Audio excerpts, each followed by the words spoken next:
Assalamualaikum dan salam sejahtera. Pada hari ini TGS mengadakan majlis peluncuran Ihad Ramadan dan ceramah yang bertajuk Istiqbal Ramadan. Jom kita saksikan.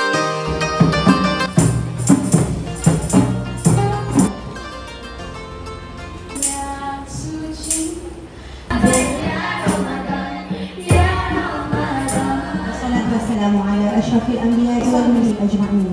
Bin Muhammad Zaini, iaitu penceramah jabatan kita. Saya suka perkataan tu. Al-Qadir Ustaz Aiman Syafiq. Okey. Barisan penolong kanan.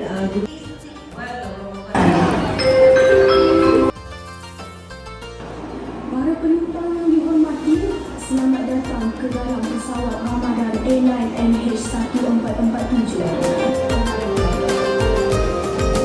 Bismillahirrahmanirrahim. Assalamualaikum warahmatullahi yang dihormati Ketua MSP Puteri Ketuabangsa. Hello. Jadi this is kata if you want silent track. Semua orang beratur kat padang mahsyar. Allah bagi kita dua. Ready? Satu, dua. Mudah-mudahan kita bertakwa. Sebab dengan takwa ni masuk syurga. Bang, nak takwa macam ni sama dengan dunia. Jangan ada kan? Ingat di sebelah kesekian. Tunggu bang. Kalau dekat ni, takkan kita. Okey, sama-sama.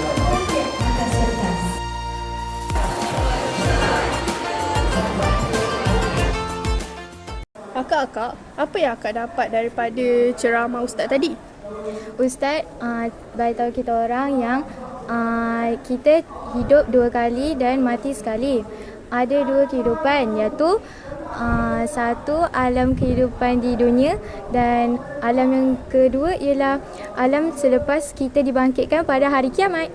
Oh, terima kasih Kak. Cikgu, tadi Ustaz ada bagi tahu Allah perintahkan kita jangan sombong. Tapi kalau ada orang puji kita kena cakap apa cikgu? Okey, kalau ada orang puji kita jawab je macam mana Nabi Sulaiman jawab.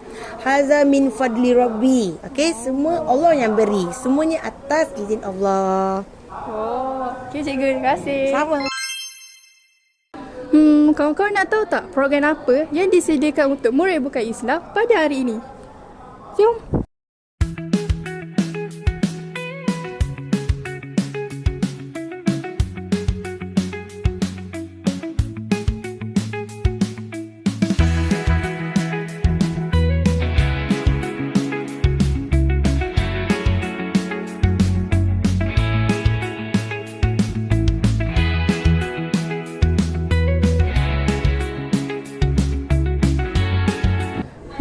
Panaslah hari ni. Saya harap kita dapat menjalani bulan Ramadan dengan penuh kesabaran dan ketakwaan. Bye.